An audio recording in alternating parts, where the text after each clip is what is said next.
Olá, meu amigo, minha amiga, Eduardo Sinac de novo, amém?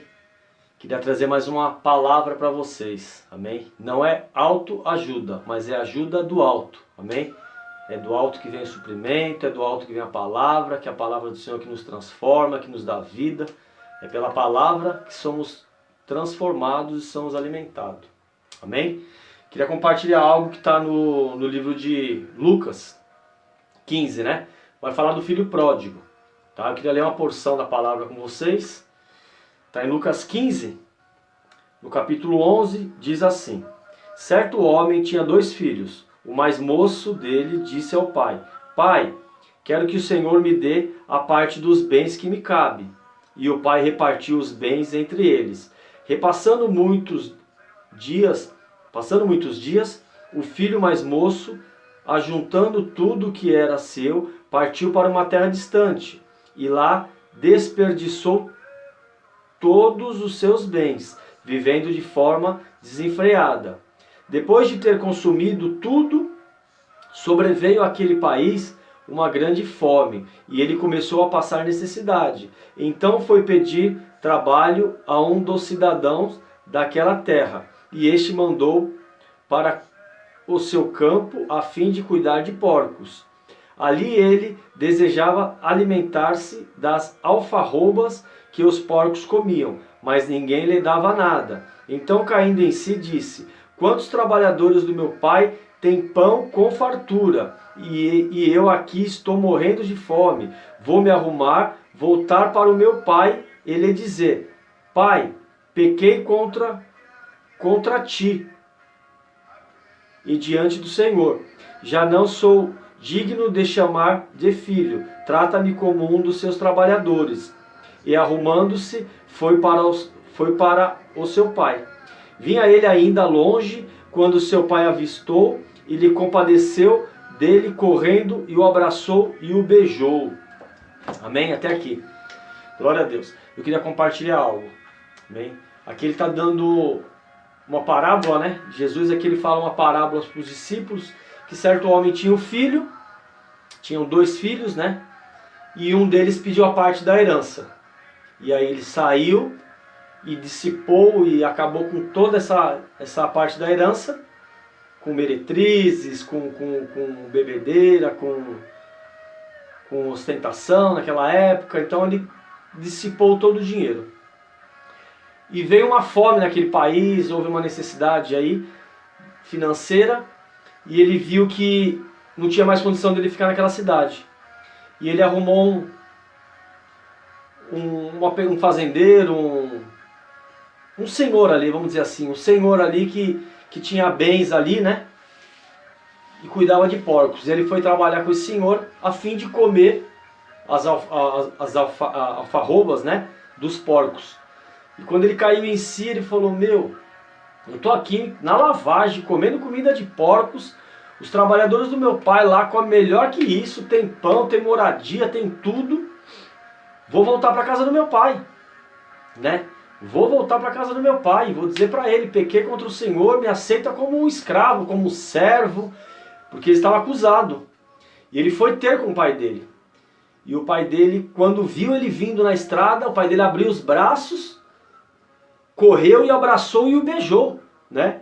E ele falou: Pai, eu pequei contra o Senhor. O pai falou: esquece tudo isso. Aí o pai colocou um anel no dedo dele, mandou matar o melhor novilho que tinha ali e fez uma festa. Amém? O pai celebrou. O pai não chegou acusando: quem mandou você ir? Você perdeu toda a fortuna, que eu demorei tanto tempo para conquistar, que isso era uma herança para vocês, na velhice de vocês, na sua velhice, né? O pai não questionou nada, o pai apenas o abraçou e o beijou. Bem? Então muitas vezes a gente é colocado em situações assim, né? Tanto como pais, como pastores, como líder, como amigo, como empresários, né? Muitas vezes acontece isso, né? Muitas vezes a gente tem um funcionário, o funcionário ele sai, vai embora, pede a conta, faz acordo, gasta tudo, depois vem para querer trabalhar conosco de novo. Estou dando um exemplo aqui de serviço agora, hein? E aí a gente, como homem de Deus, como pessoas que entenderam, a gente muitas vezes recebe essa pessoa de novo, dá uma oportunidade, sendo proprietários, vamos dizer assim, naturais, né? Como pastores, às vezes a gente tem um membro ali que sai da igreja, né? Vai para outro ministério e lá tem algum tipo de problema, e não que o ministério que tem problema, o problema muitas vezes está dentro de nós, que é o caso do filho pródigo, o problema estava dentro dele, e aí vai para outro ministério, depois volta, o pastor está lá de braços abertos para amar, para ajudar, para investir nele, né? E como pais, eu acho que expressa mais aí esse coração de Deus, né? Como pais a gente pode falar com um pouco mais de propriedade, né? Como pai, como mãe, né? Aqui o exemplo é do pai, né? E aí esse filho ele saiu, se arrebentou e o pai estava de braços abertos. Amém? Então eu queria deixar essa palavra mesmo, não só para os pais, mas para os filhos também. E lógico, para os pais também, tá refletindo sobre isso. Então essa é uma palavra que abrange bastante áreas, bastante pessoas podem tirar bastante conteúdo dessa palavra. Amém? Então, quando nossos filhos tomam uma decisão e a gente não compactua com isso, né? Mas como é uma decisão deles, apenas nós respeitamos. Muitas vezes nossos filhos, ali no caso dele ali, fala que são 2 filhos, nós cremos que era um filho de maior, porque ele foi para outra cidade, gastou tal, então era um filho de maior, já tinha uma maioridade, vamos dizer assim. Né? Ele foi, se arrebentou, porque ele achava que era a melhor coisa que ele ia fazer. Ele queria liberdade, ele queria a independência dele, ele queria crescer como um homem, ele queria aprender, né? Ter mais responsabilidade. Eu não creio que o coração dele era, não, vou pegar esse dinheiro, vou estourar, e agora é só festa, só farra. Eu não creio que o coração daquele rapaz era isso. Eu creio que o coração daquele rapaz era crescer, ter a vida dele, ter a família dele, poder trabalhar do jeito dele, poder ter um pouco mais de liberdade, né? E eu acho que tudo isso é lícito.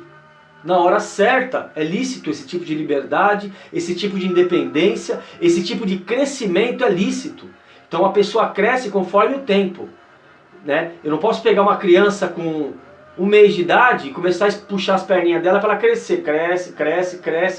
Cresce. Vou estourar ela no meio. Vai deslocar todos os membros dela e ela vai sofrer dores. Então todo crescimento forçado vai te trazer dor. Então, mas como assim a gente sabe da melhor data, da melhor época para crescer?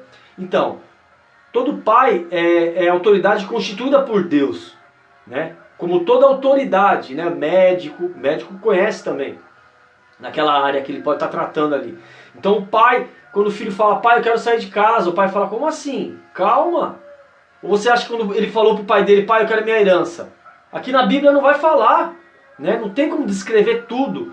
Porque na palavra do Senhor fala que se fosse escrever tudo que Jesus fez, todas as coisas, parábolas, tudo, não cabe nada. Não tem livro que cabe no mundo. Tudo que o Senhor fez, né? Aqui foi uma parábola que o Senhor colocou.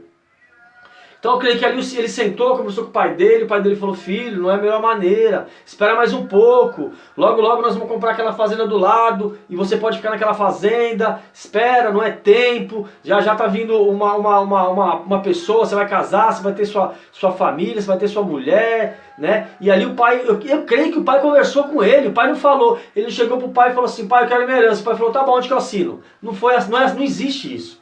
O pai aconselhou ele. O pai falou, filho, calma, filho, olha, filho, presta atenção. Mas aí o filho ele achou que o pai, não, pai, eu tô certo, eu sei, é isso que eu quero, pai. Eu me conheço, pai, é a melhor maneira. Eu sei, pai, deixa eu ir, o senhor vai me prender? O pai falou, filho, você já é de maior, eu te amo. Seja feita conforme a sua vontade. E aí o pai ali deu tudo para ele e enviou ele. E ele foi, gastou tudo, e quando ele voltou, o pai estava de braços abertos. O pai não estava ali para acusar. Cadê a herança? Cadê? O que você fez? Nossa, você fez uma tatuagem? Meu, você colocou um piercing? Meu, o que você fez, meu? Você saiu com uma pessoa com 2? Misericórdia, meu. Você está cheio de pecado. Você é um pecador. Não quero mais você aqui. Não. Não, porque o pai é o pai amoroso, né? E o pai abriu os braços e falou, filho, te esperava até hoje. Demorou para você voltar. Colocou um anel no dedo dele, matou um novilho e festejou com alegria. Então você filho, você filha, você que entendeu essa palavra e está passando por uma necessidade dessa, uma situação dessa, com o seu pai, com o seu avô, com um tio, porque às vezes você mora com um tio, com um avô, com uma avó, às vezes você está passando por essa dificuldade, essa necessidade, volte para casa, volte para casa, é dentro da sua casa que você vai crescer. Você não pode tirar uma borboleta do casulo antes do tempo certo. É na sua casa que você vai ter o crescimento. É na sua casa que o seu pai vai te preparar para você sair. E no dia mal você está firme, porque você teve um preparo. Você teve um preparo. No mundo a gente sabe que uma polícia, para ela patrulhar, para ela virar um soldado, ela tem que ser preparada numa academia. E depois ela é enviado para as ruas para lidar com o crime, com as drogas, com o tráfico. A polícia precisa ser preparada. E assim também nós precisamos preparar o nosso filho. Embasado com a palavra de Deus, embasado com o amor de Deus, embasado com aquela sabedoria que também o Senhor nos deu. Amém? Porque Deus, ele deu sabedoria para o cristão. E deu sabedoria para o ímpio também. O ímpio também, ele consegue cuidar do filho dele. Ele consegue passar princípios para o filho dele. Filho, o caminho é esse, filho, o caminho é aquele. Ele sendo ímpio, sendo uma pessoa que não tem tanta base bíblica, ele consegue. Para você ver que Deus, ele coloca isso para o pai. Amém? Não precisa ser, não, tem que ser o pastor, presidente, tem que ter muito conhecimento da palavra para aconselhar o filho. Não, porque o cachorrinho, ele aconselha o cachorrinho pequeno. Ele vai lá dar mamar pro cachorrinho, o cachorrinho tá crescendo, a mãe já começa a tirar o peito, já empurra, e logo ele já começa a comer as comidinhas lá do lado, e se for um cachorrinho de rua, ele pega um lixo, abre, e a mãe vai ensinando até o animal.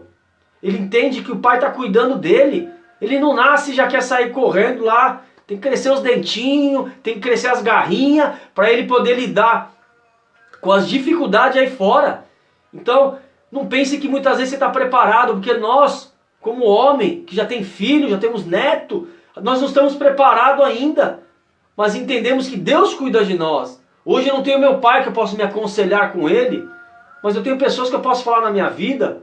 Eu tenho minha liderança, né? Que eu posso conversar com eles e falar, está acontecendo isso, o que você acha? E nós temos que crer que a nossa liderança está preparada para nos aconselhar e nos ajudar nisso, né? E se caso você tem algum problema com a sua liderança, você sobe para um pastor, sobe para um obreiro, e assim você vai tentando pedir ajuda. Então a palavra que eu deixo para vocês é: volte para os braços do seu pai, volte para sua casa, porque você é amado, você é separado, você é amado por Deus. Primeiramente você tem que saber a sua identidade. A sua identidade é que você é amado, que você é separado pelo Senhor. Amém? O Senhor tem planos nas nossas vidas. Amém? Existe a vontade de Deus e a permissão de Deus. A vontade de Deus é que você fique na sua casa e saia da sua casa casado. A vontade de Deus é que você entenda o envio do seu pai. Agora existe a permissão de Deus. Deus, ele permite. E o dano, muitas vezes você vai passar. Então que ele está, meu irmão, debaixo das mãos de Deus, debaixo da vontade de Deus. Lembra de Davi? Quando Davi ele falou, eu prefiro estar nas mãos do Senhor do que nas mãos do homem. Então é melhor você estar na mão dos seus pais. É melhor você estar debaixo da vontade de Deus, para que você cresça em sabedoria, cresça e amadureça, para que no dia mal você esteja lá fora, mas você fala assim: eu fui preparado por Deus. Deus usou meu pai, Deus usou minha mãe, Deus usou autoridades da minha vida para me preparar para esse mundo, para me preparar para o dia mal, para me preparar para a dificuldade. Amém? Então eu queria deixar essa palavra. Volta para debaixo do amor, volta para os braços do seu pai. Seu pai está com o anel lá para colocar nos seus dedos. Seu pai vai fazer um banquete e vai ser só glória. Repreende todo espírito de acusação. Aí você fala: não, mas vai ser, meu pai vai me acusar, meu pai vai brigar. Não, isso é acusação do inimigo. Quando vier esse pensamento na sua cabeça, quebra essas setas inflamadas. Você fala: não, eu sou amado, meu pai me ama, meu pai vai me aceitar. Amém? Então eu queria deixar essa palavra para vocês. Volte para casa do seu pai. Amém? Deus abençoe a todos.